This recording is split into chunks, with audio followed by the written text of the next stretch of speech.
उत्तराखंड में अंकिता भंडारी की हत्या के बाद लोगों का गुस्सा थम नहीं रहा। शनिवार को अंकिता के शव का पोस्टमार्टम हुआ। इस दौरान नाराज लोगों ने एम्स के बाहर भी नारेबाजी की और दोषियों पर सख्त से सख्त कार्रवाई की मांग की।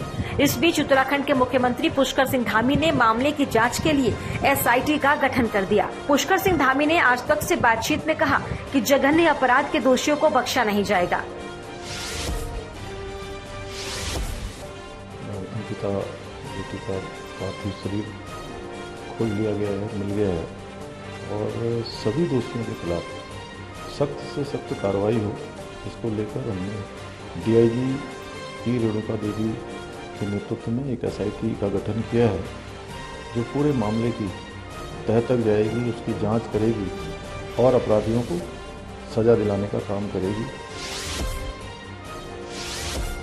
अंकिता भंडारी की हत्या को लेकर पूरे उत्तराखंड में गुस्सा है। इस बीच अंकिता भंडारी की मौत से पहले आखिरी कॉल की रिकॉर्डिंग सामने आई, जिसमें अंकिता काफी परेशान है और रोते रोते रिजॉर्ट के रसोइया को कॉल करके बैग लाने को कह रही है। मैम कौन बोल रहा हूँ, क्या हुआ? प्लीज बैग ऊपर ले जा दो, दुकान पर। चल चलो गाड़ी को नीचे चले जाओ। अरे चलना, आ रहे हैं 2 मिनट।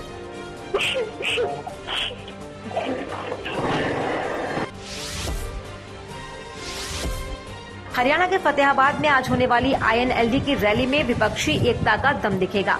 इस रैली में बिहार के मुख्यमंत्री नीतीश कुमार, उप मुख्यमंत्री तेजस्वी यादव, आंध्र के पूर्व CM Chandrababu Naidu, national conference के नेता फारूक अब्दुल्ला, CPM महासचिव सीताराम येचुरी समेत विपक्ष के कई और नेता शामिल हो सकते हैं।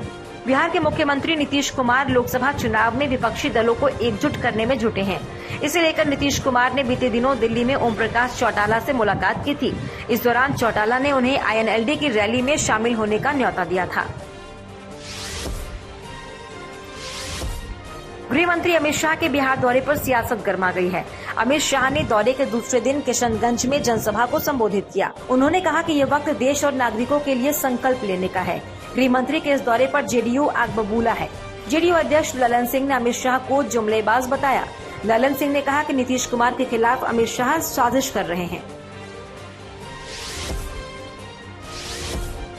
बिहार में अमित शाह जी को हम कहेंगे कि अमित शाह जी, आप सिविल ड्रेस में बिना ये बताए हुए कि हम भारत सरकार के गृह मंत्री हैं, बिहार के जिस कोना से चलिए, रात के 2 बजे, 3 बजे, 4 बजे अगर कोई रोक दे आपको, तो हम कहेंगे कि बिहार में कोई। कांग्रेस अध्यक्ष पद के चुनाव के लिए नामांकन की प्रक्रिया शनिवार से शुरू हो गई। पूर्व केंद्रीय मंत्री शशि थरूर ने नामांकन दाखिल करने के लिए फॉर्म के 5 सेट मंगवाए। ऐसे में कांग्रेस अध्यक्ष पद की रेस में राजस्थान के CM अशोक गहलोत और शशि थरूर का नाम तय हो गया। जानकारी के मुताबिक अशोक गहलोत 26 सितंबर को कांग्रेस अध्यक्ष पद के लिए अपना नामांकन दाखिल कर सकते हैं। प्रधानमंत्री नरेंद्र मोदी की पटना रैली को लेकर सनसनीखेज खुलासा हुआ। केरल से गिरफ्तार PFI के मेंबर शफीक पैट से NIA की पूछताछ में पता चला कि जुलाई में आयोजित PM की रैली PFI के टारगेट पर थी। इतना ही नहीं, शफीक ने बताया कि रैली का माहौल खराब करने वाले लोगों को PFI ने ट्रेनिंग भी दी थी। इसके लिए बैनर पोस्टर भी बनाए गए थे। पश्चिम बंगाल हिंसा पर JP नड्डा को BJP की फैक्ट फाइंडिंग कमेटी ने रिपोर्ट सौंप दी। नबन्ना अभियान के दौरान पुलिस की कार्रवाई पर यह रिपोर्ट सौंपी गई। BJP अध्यक्ष ने 5 सदस्यीय पैनल का गठन किया था, जिसको BJP कार्यकर्ताओं पर हुए हमलों की जांच की जिम्मेदारी दी थी। इस कमेटी ने ममता सरकार पर कई संगीन आरोप लगाए हैं।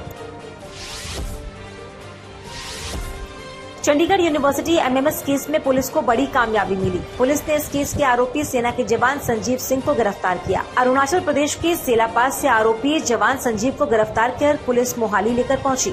इस केस में पुलिस आरोपी छात्रा समेत 3 आरोपियों को पहले ही गिरफ्तार कर चुकी है। आरोपियों से पूछताछ में पुलिस के हाथ कई तथ्य लगे थे, जिसके आधार पर पुलिस जाँच में जुटी है।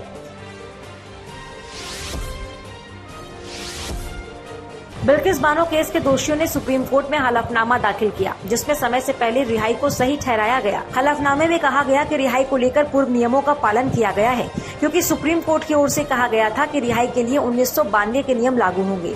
हलफनामे में ये भी कहा गया है कि इस मामले में किसी तीसरे पक्ष की याचिका का कोई आधार नहीं है। 1 अक्टूबर से देश में 5G सेवाएं शुरू होने वाली हैं। प्रधानमंत्री Narendra Modi India mobile conference में 5G सेवाएं लॉन्च करेंगे। पहले फेज में दिल्ली, गुरुग्राम समेत 13 शहरों में ये सेवाएं शुरू होगी। वहीं 3 साल में पूरे देश में 5G सेवा पूरी तरह से काम करने लगेगी।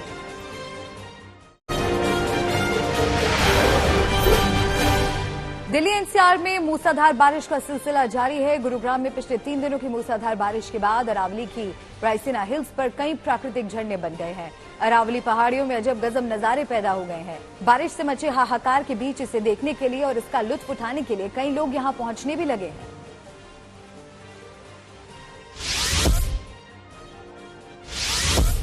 गुरुग्राम में भारी बारिश से हाहाकार मचा है।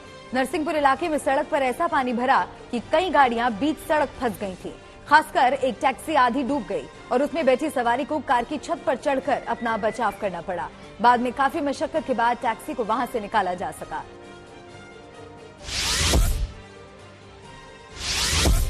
गुरुग्राम में राजीव चौक अंडरपास में पानी भरने के बाद प्रशासन के दावों की पोल खुल गई।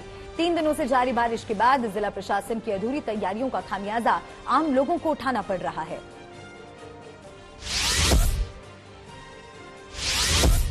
लगातार हो रही बारिश ने दिल्ली एनसीआर का हाल बेहाल कर दिया है। बारिश से सड़कों पर सैलाब आ गया है। कई इलाके पानी में डूब गए हैं। चिंता की बात यह है कि मौसम की ऐसी मार दिल्ली एनसीआर में 1-2 दिन और जारी रह सकती है।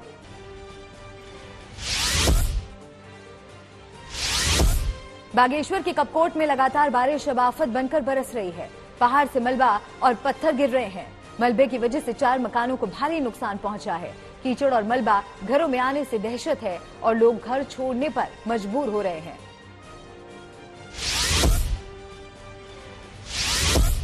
अलीगढ़ में लगातार हो रही बारिश से तबाही का मंजर है।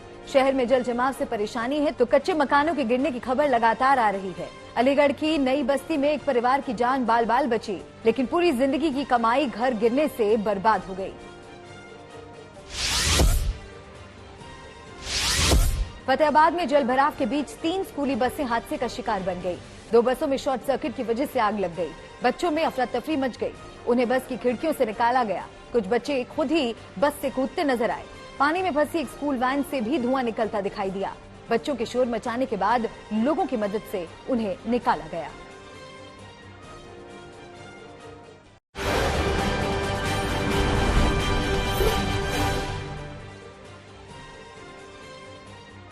भोपाल में एमएमएस कांड को लेकर आईटीआई की एक छात्रा ने शिकायत दर्ज कराई है।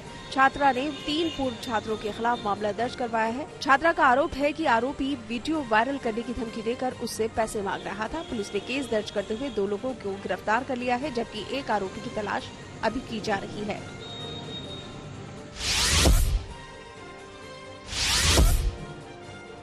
मध्य प्रदेश के शहडोल में एक शिक्षक की हरकत को लेकर आदिवासी समुदाय में गुस्सा है। शिक्षक गंदी यूनिफॉर्म पहनकर आने से नाराज थे। उन्होंने बच्ची के कपड़े उतरवाकर उन्हें धोया और धूप में सुखाया। 2 घंटे तक बच्ची बिना ड्रेस के स्कूल में खड़ी रही। शिक्षक ने खुद को स्वच्छता मित्र बताकर विभागीय ग्रुप में तस्वीर भी शेयर कर डाली।